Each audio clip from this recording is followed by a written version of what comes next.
You hear the word Nile, and you probably think of ancient history, right? The cradle of civilization. But what if it could be something more? I mean, way more. What if it could become a massive economic artery, a river superhighway connecting the very heart of Africa directly to the sea? I mean, just look at it. This is one of the world's most legendary rivers. It's flowed through deserts, wetlands, and the pages of history. It's nourished empires, and today, it supports hundreds of millions of people across 11 different countries.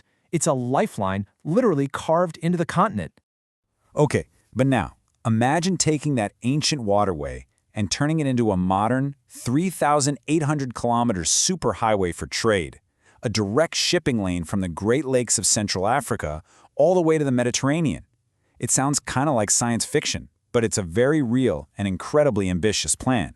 So, you might be wondering, why? Why take on a project that is this colossal?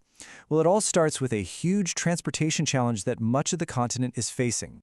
You see, for a lot of African nations, just getting goods from point A to point B is a massive economic headache. The high costs and the, let's say, less than perfect infrastructure, it really puts the brakes on growth, on trade, on everything.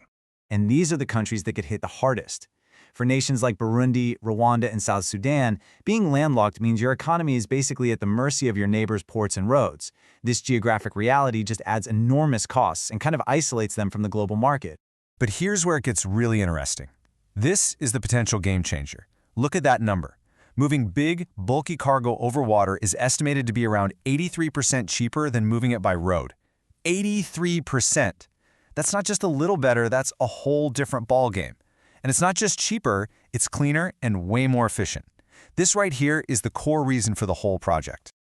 So, to tackle that transport problem, leaders envisioned a solution that is just as grand as the Nile itself, and it's called the VICMED project. And here it is. This is the big picture. VICMED. It stands for Victoria to Mediterranean. The plan is to create a fully navigable shipping route along the entire course of the Nile, connecting the industries and farms around Lake Victoria directly to ports in Egypt. Now, this isn't just some idea floating around. It's a formal PICI. That's a Presidential Infrastructure Championing Initiative. Basically, that means it has the highest level of political backing from the African Union. And it's being championed by Egypt, which sees it as a way to both secure its water interests and become a vital logistics hub for the whole continent. But let's be real for a second. Turning the wild, varied Nile into a standardized shipping lane, that is a monumental engineering task. So how in the world would they actually do it? Well, the planners broke the river down into 5 distinct sections, or reaches. Each one has its own unique set of challenges. You've got rapids and waterfalls on the Victoria Nile. You've got the huge sub-wetlands in South Sudan that can literally choke navigation. And then you have a series of massive dams in Sudan and Egypt that block the way. So making this whole thing navigable requires some serious work. We're talking about dredging channels to make them deeper and wider, building new navigation locks, which are kind of like elevators for ships to get them past the dams, and building modern ports with digital navigation systems to manage the whole thing safely. So all that concrete, all that steel, all that tech, it serves a much bigger purpose. What's the ultimate promise of VICMED? Why is it worth all this effort? 10. That's the number. 10 African nations whose economies will be directly linked by this one waterway. It would create a single, seamless, north-south corridor that could totally redraw the trade maps for the whole region.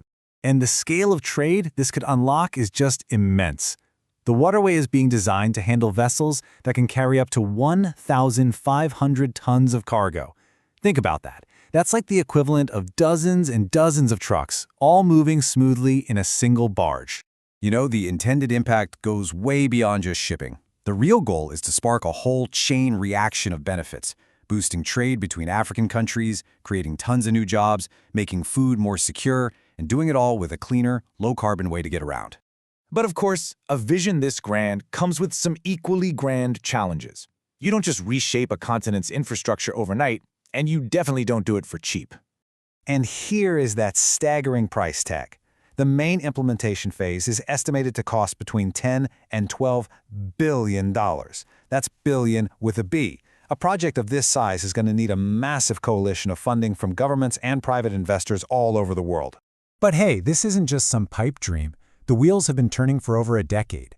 It got the green light back in 2013, key studies were finished in 2015 and 2019, and the project's main operational unit is actually scheduled to start its work in Cairo in 2025. This is a slow but steady march toward becoming a reality. And this quote from one of the key backers, the African Development Bank Group, really sums up the whole vision perfectly. They say it's about creating a cheap transport corridor that connects the Nile Basin countries not just to each other, but to the entire global economy. So, that leaves us with the ultimate question, doesn't it? Is the VICMED project a realistic engine that could truly transform a continent and unlock decades of economic growth? Or is it sheer scale and mind-boggling cost just a dream that might be too big to build? I guess the answer will unfold, slowly but surely, right along the banks of the Nile itself.